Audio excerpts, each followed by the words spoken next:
मला तहान लागल्या, आता आज जायला पाहिजे. ठीक आहे तुझा पाणी. तू कसं आणलं? हा थँक्यू. हा शो का माझा असं काम करायला आलाय. पेन कुठे गेला माझा बाबा?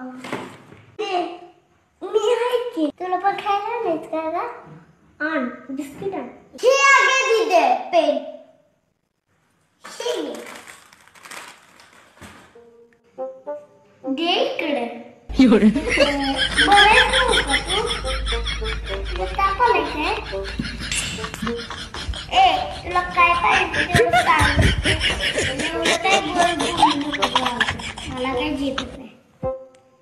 अगं दीदी तिला लाडकी बहिणीचे पैसे येणार आहेत नव्हता. हा पुरतं पैसे पाहिजेत तेवढे ते म्हणजे झालं. तरीच म्हटलं एवढा कसा गोड मागायला आलायस तू? जायच नाही काय मिळणार नाही. आला नाही मोठा पैसे मागायला.